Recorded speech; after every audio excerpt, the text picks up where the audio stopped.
అందరికీ నమస్కారం. తెలుగు కథామాలకు స్వాగతం. జానకి విముక్తి నవల చదువుతున్నాను. రాసినవారు రంగనాయకమ్మ గారు. అమ్మకపోతే పారేయండి, నాకు అక్కర్లేదు అని జానకి అక్కడి నుంచి వెళ్ళిపోయింది. చూసావా దాని పొగరు, అడిగితే చెబుతుందన్నావుగా, ఏం చెప్పింది ఇప్పుడు అని తల్లి సత్యం మీద కళ్ళెర్రజేసింది. చెప్పిందిగా, అతనితో తనకింక కుదరదని చెప్పింది, ఇంకేం చెబుతుంది అన్నాడు సత్యం తాపీగా. తల్లి మండిపడిపోతూ, అదా చెప్పడం, అంతేనా చెప్పటం? కాపురం వదిలేసొచ్చి నాకింక కుదరదంటే సరిపోతుందా? అసలేం జరిగిందో ఒక్క ముక్క చెప్పకపోతే అంతేనా చెప్పడం అని పెద్ద పెద్ద కేకలేసింది. చెప్పలేదు అంటావేంటమ్మా? కాపురం వదిలేసిన వాళ్ళు చెప్పడానికి ఏముంటుంది? కాపురాలు చేస్తున్న వాళ్ళు చెప్పాలి ఎందుకు చేస్తున్నారో అని నవ్వాడు సత్యం. ఇదంతా నువ్వు చేస్తున్నావు సత్యం. ఏ పాపం ఎరగని దానికి నేర్పిపెట్టి దాని కాపురం సర్వనాశనం చేశావు అంది రెచ్చిపోతూ తల్లి. సత్యానికి చాలా చికాకేసింది తల్లి మీద. అంతేలే, అంత బాగా అర్థం చేసుకున్నావు నన్ను అని కొంచెం బాధపడ్డవాడిలా ఊరుకున్నాడు. తల్లి చప్పున ఏడుస్తూ, మీకు మీరే పెద్దలైపోయారు నాయనా, మీకెంత తోస్తే అంత చెయ్యండి, ఆయనతో పాటే నేను పోతే అంటూ బొట్టబొట్ట కన్నీళ్లు కారుస్తూ ఏడ్చింది. తల్లి అలా ఏడ్చే పరిస్థితి అంతకుముందు ఎప్పుడూ రాలేదు. అసలే ఆరోగ్యం లేని మనిషి. అమ్మా, అనవసరంగా మనసు పాడు చేసుకుంటున్నావు. నీ మాట వినడం లేదనుకుంటావేమిటి? దాని మాట నువ్వు విని దాని కష్టం అర్థం చేసుకోవాలి కానీ అదే నీ మాట వినాలంటావేమిటి? అదేం చెప్పింది అర్థం చేసుకోవడానికి? అంతకన్నా చెప్పటం ఇష్టం లేదేమో. నువ్వు 2 కేకలు వేయగానే నీ ముందు నిలబడి తన చరిత్ర అంతా చెప్పుకోవాలా? 2 రోజులు పోనివ్వరాదు, అంత కంగారెందుకు నీకు? అది ఇవాళే సూత్రాలు అమ్ముతానంటోందిగా. అయితే అప్పుడే వద్దులేమ్మా అని కాస్త సామరస్యంగా చెప్పరాదు? మీ నాన్న ఉంటే ఇలాగే మాట్లాడేవారా మీరు? నాన్న ఉన్నా ఇంతే, తాత ఉన్నా ఇంతే. పిల్లల కష్టసుఖాలు అర్థం చేసుకోకపోతే తండ్రేమిటి, తల్లేమిటి, ఎవరైనా ఒకటే. ఇదంతా నీ నిర్వాకమేనని నేను మొదటి నుంచి మొత్తుకుంటూనే ఉన్నాగా. అబ్బా, నీతో లాభం లేదు. సరే పోనీయి, దానికి ఎలా ఇష్టమైతే అలా చేసుకుంటుంది. మనం దాని మీద పెత్తనం చేయడానికి వీల్లేదు. సరేలే, మేం బజారుకి వెళ్తున్నాం. జానకి బట్టలు కొనుక్కోవాలి. పోస్ట్ వస్తుంది, కొంచెం చూడు అని తల్లితో తనకేం పోట్లాట లేనట్టు చివరికి సామరస్యంగా మాట్లాడి, జానకి వస్తున్నావా అని జానకిని పిలిచి బయటికి వెళ్ళాడు. గేటు దాటాక జానకితో అన్నాడు, ఆ బిళ్ళలు అమ్మ దగ్గరే పడేశాను, ఇంకోసారి ఎప్పుడన్నా చూద్దాంలే. రోడ్డు దిగి చెట్ల కింద నడుస్తూ ఎక్కువ ఉపోద్ఘాతం లేకుండా, మూర్తిని నువ్వేదో మందడిగావటగా అని అసలు సంగతి ఎత్తాడు సత్యం.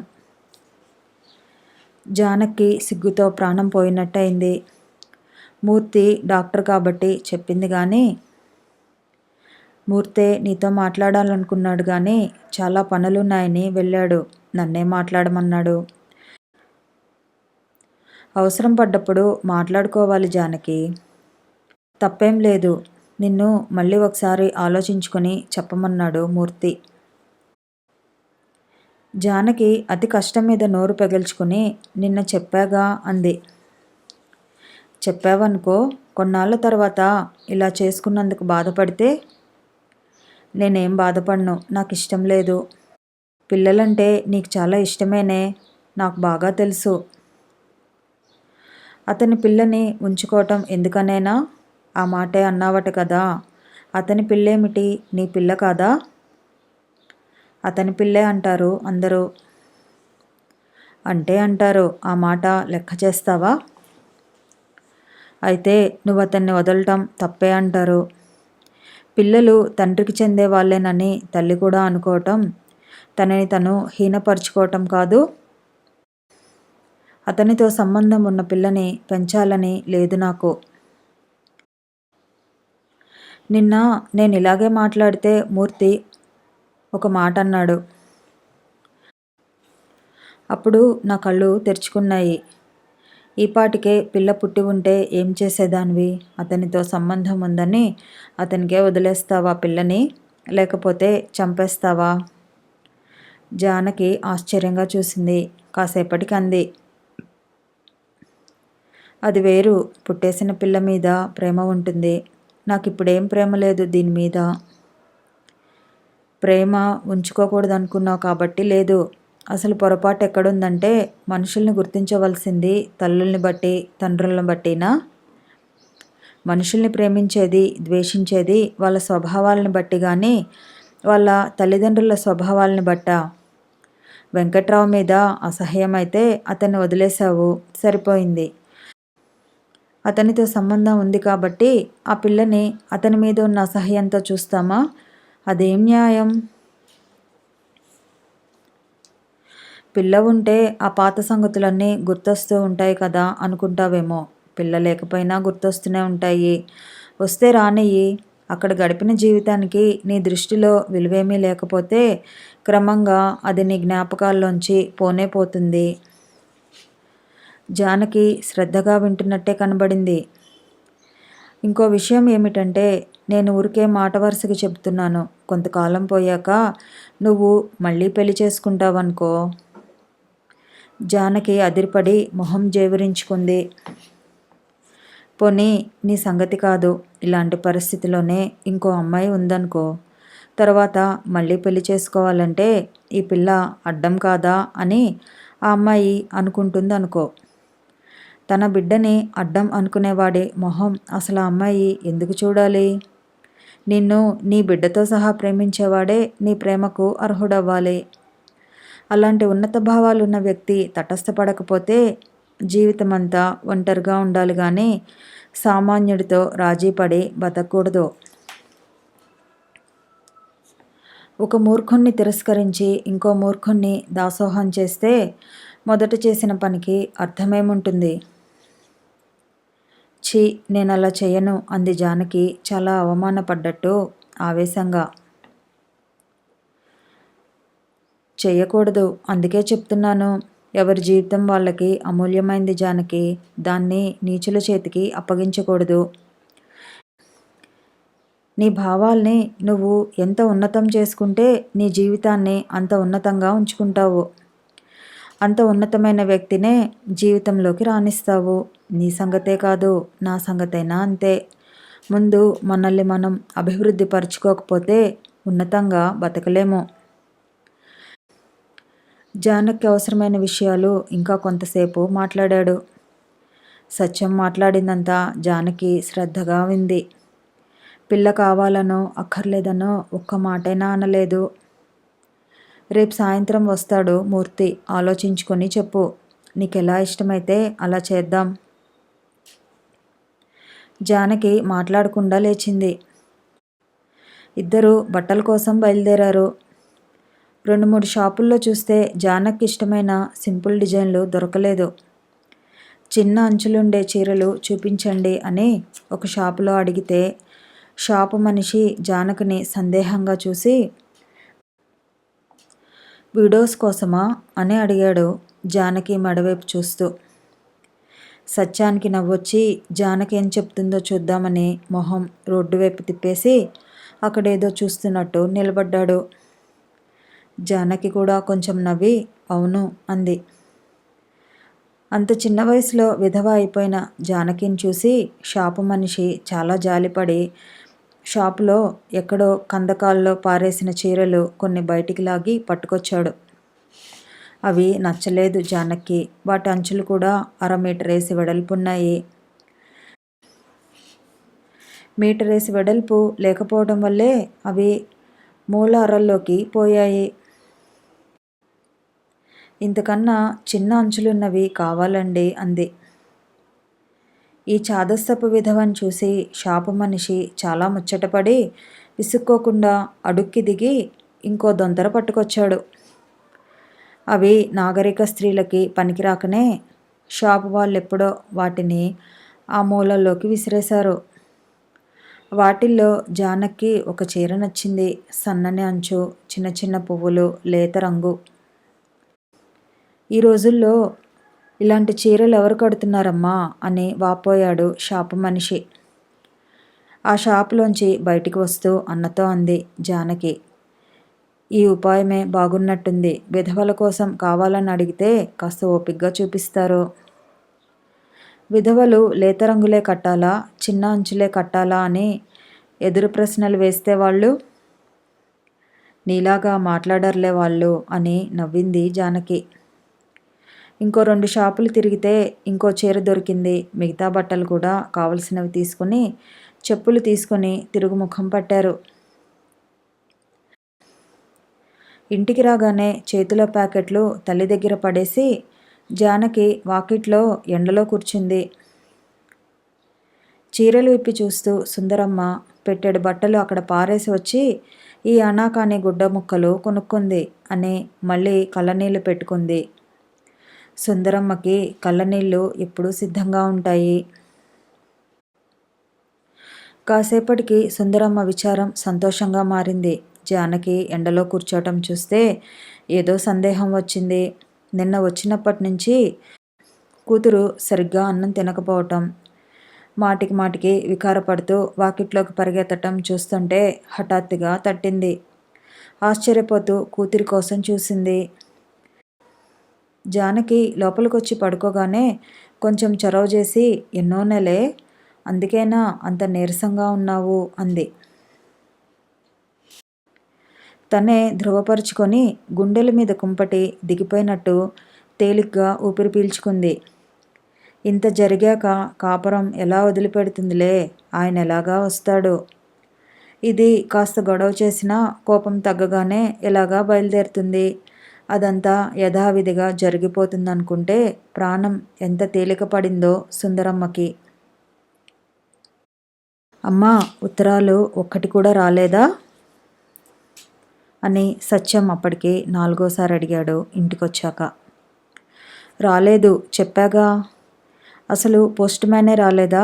మనకి ఉత్తరాలు రాలేదా? ఏమో మరి, నేను చూడలేదు. తలుపు ఎవరూ కొట్టలేదు. అప్పటికింకా పోస్ట్ మ్యాన్ వచ్చి ఉండడని ఆశ పెట్టుకుని సంతోషించాడు సత్యం. సుందరమ్మ కాసేపు ఊరుకొని జానకి ఒంట్లో బాగున్నట్టు లేదు, నెల తప్పిందనుకుంటాను అంది కొడుకుతో నెమ్మదిగా. చెప్పిందా నీకు? చెబుతుందా అది? దాని నోటితో అది ఏ మాట చెప్పదు, మనం అనుకోవలసిందే. ఆయనకన్నా చెప్పిందో లేదో అని గొణిగింది. ఆయనెవరు? ఓహో, వాడికా? చెప్పకపోతే తెలుసుకోలేడా బండ వెధవ. మొగాడికేం తెలుస్తుంది చెప్పకపోతే? మరేం తెలుస్తుంది మొగాడికి? సరేలే, వాడి మాట నా దగ్గరెత్తకు, ఒళ్ళు మండిపోతుంది నాకు అని సత్యం తల తిప్పేశాడు. బాగానే ఉంది నీ వరస అని సుందరమ్మ కోపం లేకుండా నవ్వింది. ఉత్తరాలు రాలేదన్న నిరుత్సాహంతో సత్యం తల్లి ధోరణి అంతగా పట్టించుకోలేదు. సాయంత్రం గొప్ప ప్రశాంతత రాజ్యం చేసింది ఇంట్లో. జానకి తలంటుకుంటూ స్నానాల గదిలో కూర్చున్నప్పుడు సుందరమ్మ సమయం కనిపెట్టి మళ్ళీ జానకి కాపురం సంగతి కొడుకుతో ఎత్తింది. సత్యం, మావయ్యకి ఉత్తరం రాయి. ఇలా ఇలా జరిగిందని రాయి, ఆయనే కనుక్కుంటాడు వాళ్ళని. చీటికి మాటికి ఈ గొడవలేమిటో మన వాళ్ళు ఎవరైనా కనుక్కోవాలి అసలు అని తన సహజ ధోరణి ప్రారంభించింది. సత్యానికి మొదట చాలా ఆశ్చర్యం వేసింది. తల్లి ఇంకా ఆ ఉద్దేశంతోటే ఉందా అని. తర్వాత చాలా కోపం వచ్చింది. అంతకుముందే ఆ రోజు పేపర్ తిరగేస్తూ అందులో ఒక వార్త చూశాడు. ఒక అమ్మాయిని అత్తింటి వాళ్ళు బలవంతంగా చంపేశారన్న వార్త అది. ఆ సంగతి తల్లికి కూడా చెబుతామనుకున్నాడు కానీ మళ్ళీ ఆ వాదనలన్నీ ఎందుకులెమ్మని ఊరుకున్నాడు. కానీ తల్లి ఇంకా ఆ మాటే మాట్లాడుతుంటే మధ్యాహ్నం చదివిన వార్త గుర్తొచ్చి, దాన్ని వాళ్ళు బలవంతంగా చంపేస్తేనే గాని నీకు కళ్ళు తెరుచుకోవనుకుంటాను అన్నాడు కోపంగా. సుందరమ్మ వెటకారంగా నవ్వి, నీ మాటలకేమి లేదు, కట్టుకున్న దాన్ని బలవంతంగా ఎందుకు చంపుకుంటారు, అన్నీ చోద్యాలు అని వెంకట్రావు తరఫున వాదనకి దిగింది. సత్యానికి ఒళ్ళు మండిపోయి, అయితే నీకో వార్త చూపిస్తానుండు అని గబగబా పేపర్ తీసి, ఇదిగో విను అని చదవటం మొదలెట్టాడు. భార్యని బలి తీసుకున్న భర్త. వివాహం జరిగి సంవత్సరం కూడా తిరగకముందే భిలాయిలో 18 ఏళ్ల యువతి దారుణంగా హత్య చేయబడింది. బాలరత్నం అనే ఈ గృహిణిని ఒంటిమీద కిరసనాయిలు పోసి నిప్పంటించి దారుణంగా అత్తింటి వాళ్ళు చంపేశారని బాలరత్నం తండ్రి ఫిర్యాదు చేస్తున్నాడు. బాలరత్నం కాపురానికి వెళ్ళినప్పటి నుంచి భర్త ఆమెని చీటికి మాటికి పుట్టింటి నుంచి డబ్బులు తెమ్మని వేధించేవాడని, తను ఎప్పటికప్పుడు ఎంతో కొంత డబ్బు ఇచ్చి పంపుతూ ఉండేవాడినని బాలరత్నం తండ్రి వివరించాడు. శవపరీక్షలో బాలరత్నం ఒళ్ళు కాలి చనిపోయినట్టు రుజువైంది. ఆమె ఆత్మహత్య చేసుకున్నదని అత్తింటివారు వాదిస్తున్నారు. పోలీసులు ఎవరినీ అరెస్టు చేయలేదు. సత్యం అదంతా చదివి వినిపించిన తర్వాత అన్నాడు, విన్నావా, 18 ఏళ్ల పిల్ల ఆత్మహత్య చేసుకుంటుందా? చేసుకుంటే ఎందుకు చేసుకుంటుంది? కష్టాలతో విసిగిపోయే కదా. హత్య అయినా భర్తదే తప్పు, ఆత్మహత్య అయినా భర్తదే తప్పు. జానకి విషయంలో ఇలా అవదని నమ్మకం ఏమిటి అని కోపంగా కేకలేస్తూ మాట్లాడాడు. ఆ వార్త వింటే సుందరమ్మకి చీమ కుట్టినట్టన్నా అవలేదు. మనిషిని నిలువుగా కాల్చి ఎందుకు చంపుతారు లేదు, ఆ పిల్లే తొందరపడి ఏం చేసుకుందో గాని అంది తాపీగా. ఒక మనిషిని ఇంకో మనిషి చంపాడంటే నమ్మకం లేదు కానీ ఎవరిని వాళ్ళే చంపుకుంటారంటే మాత్రం నమ్మకం నీకు. ఆయుష్ నిండితే సరే ఎవరికో ఒకరికి బుద్ధి పుడుతుంది. సత్యానికి ఘోరంగా చేదర పుట్టి, రేపు జానకి కూడా ఇలాగే జరిగినా ఈ మాటే అంటావు, దానికి నూకలు చెల్లాయంటావు అని లేచిపోయాడు. సుందరమ్మ కొంచెం ధోరణి మార్చి, అయినా అంతంత ఘోరాలు అటువైపు దేశంలో జరుగుతాయేమో గానీ మన ఊళ్ళకేసి జరగవు. అత్తింటి వాళ్ళు కోడళ్ళని చంపారని నేనెప్పుడూ వినలేదు అంది తాపీగా మళ్ళీ. ఏ ఊళ్ళో జరిగిన సంగతి కావాలి నీకు? బెజవాడలో జరిగింది కావాలా? ఏలూరులో జరిగింది కావాలా? 1000 ఊళ్ళలో జరిగిన వార్తలు చూపిస్తానుండు. ఇప్పుడే చూపిస్తాను అని సత్యం అలమారులోంచి పాత పేపర్లన్నీ కింద పడేసి గబగబా వార్తల కోసం వెతికాడు. 10 నిమిషాలు వెతికేపటికే 15 వార్తలు దొరికాయి. ఇదిగో చదువుతాను విను. ఇది విజయవాడలో జరిగింది. కావాలంటే నువ్వే కళ్ళజోడు పెట్టుకుని చూడు అని చదవటం మొదలుపెట్టాడు. నాగలక్ష్మి అనే యువతిపై అత్తవారు కోరినంత కట్నం తేనందున పెళ్లినాటి నుంచే ఆరళ్ళు ప్రారంభించినట్టు తెలుస్తోంది. నాగలక్ష్మి భర్త డబ్బు కావలసినప్పుడల్లా భార్యని పుట్టింటికి తరిమేవాడు. కుమార్తె సౌఖ్యం కోసం ఆమె తండ్రి అప్పో సప్పో చేసి డబ్బు ఇస్తూ ఉండేవాడు. గత సోమవారం నాడు కూడా నాగలక్ష్మిని పుట్టింటికి పోయి డబ్బు తెమ్మని భర్త వేధించాడని తెలుస్తోంది. తన తండ్రి దగ్గర డబ్బు లేదని నాగలక్ష్మి పుట్టింటికి పోవడానికి నిరాకరించటంతో భర్త ఆమెని గొడ్డును బాదినట్టు బాదాడు. నాగలక్ష్మికి పక్కటెముకలు 7 చోట్ల విరిగాయని డాక్టర్ రిపోర్ట్లో చెప్పబడింది. మరణ వాంగ్మూలం ఇస్తూ ఉండగా నాగలక్ష్మి కన్నుమూసింది. పరారీలో ఉన్న భర్త కోసం పోలీసులు గాలిస్తున్నారు. అమ్మా, ఇంకో వార్త విను. ఇది హైదరాబాద్ వార్త. జయరాణి అనే గృహిణి ఒళ్ళు కాలిన గాయాలతో గత రాత్రి ఉస్మానియా ఆసుపత్రిలో మరణించింది. వంట చేస్తూ ఉండగా ఈ ప్రమాదం సంభవించిందని భర్త పోలీసులకు ఫిర్యాదు చేశాడు. ఆ రోజున ఇంట్లో భార్యాభర్తలు తప్ప ఎవరూ లేరని తెలుస్తోంది. పోలీసు దర్యాప్తు జరుగుతోంది. అంతవరకు చదివి తల్లితో అన్నాడు సత్యం. వంట చేస్తుంటే జరిగిందిట. ఎవడికి తెలుసు వంట చేస్తుంటే జరిగిందో మొగుడు రాస్కెల్ తగలబెట్టాడో. వంట వంక ఒకటి దొరుకుతుంది తేలిగ్గా. ఇంకో వార్త విను, ఇది ఏలూరు వార్త అంటూ మళ్ళీ గబగబా చదివాడు. కుటుంబ కలహాల వల్ల జమునాబాయి అనే 25 సంవత్సరాల గృహిణి 2 ఏళ్ల బిడ్డతో సహా నూతిలో ఉరికి ఆత్మహత్య చేసుకుంది. భర్త ఆమె శీలాన్ని శంకించి బాధలు పెట్టేవాడని, అందుకే ఆమె ఈ అఘాయిత్యానికి పాల్పడి ఉంటుందని ఇరుగు పొరుగులు భావిస్తున్నారు. తల్లి బిడ్డలు మరణించారు. ఇంకా కావాలా? ఈ ఢిల్లీ వార్త విను. భార్య శీలాన్ని శంకించిన అహ్మద్ అనే భర్త భార్య ఆఫీసు నుంచి ఇంటికి రాగానే పోట్లాట పెట్టుకుని కత్తితో 12 సార్లు పొడిచి హత్య చేశాడు. కొంతకాలంగా భార్యని ఉద్యోగం మానివేయమని భర్త వేధించడం మొదలుపెట్టాడని తెలుస్తోంది. ఉద్యోగం మానటానికి భార్య విముఖత చూపటంతో భర్త కక్షగట్టి ఈ హత్యకు పాల్పడ్డాడు. భార్యాభర్తలిద్దరూ విద్యాధికులు, ఉన్నతోద్యోగులు. సుందరమ్మ ఏదో అనబోయింది. ఉండు, ఇంకా విను, చాలా ఉన్నాయి అని సత్యం మళ్ళీ చదివాడు. నెల్లూరులోని నవాబుపేటలో చంద్రావతి అనే గృహిణి అత్తమామల పోరు పడలేక నిండు ప్రాణాలు తీసుకుంది. చంద్రావతికి 4 సంవత్సరాల కిందట వివాహం జరిగింది. అప్పటికి ఆమె భర్త అతి చిన్న ఉద్యోగిగా ఉండేవాడు. తర్వాత కాలంలో అతడు టెక్నికల్ పరీక్షలు పాస్ అయి పెద్ద ఉద్యోగం సంపాదించుకోగలిగాడు. తమ కొడుక్కి ఈనాడు వివాహం చేస్తే మరింత ఎక్కువ కట్నం వచ్చేదని చంద్రావతి అత్తమామలు నిత్యం సాధిస్తూ ఉండేవారట. భర్త నిత్యం ఆమెను కొడుతూ ఉండేవాడు. ఇది ఇలా ఉండగా గోరు చుట్టు మీద రోకలిపోటు చందంగా చంద్రావతి తండ్రి తన చిన్న కూతురికి చంద్రావతికి ఇచ్చిన దానికన్నా 2000 ఎక్కువ కట్నం ఇవ్వడానికి నిర్ణయించి ఒక సంబంధం కుదిరిచ్చాడు. తమకు తక్కువ ఇచ్చి రెండో అల్లుడికి ఎక్కువ ఇస్తున్నాడనే కోపంతో చంద్రావతి భర్త అత్తమామలు కలిసి చంద్రావతి తండ్రిని తిట్టిపోస్తూ పుట్టింటికి పోయి 2000 తీసుకురమ్మని చంద్రావతిని పీడించటం అధికం చేశారని విశ్వసనీయంగా తెలుస్తోంది.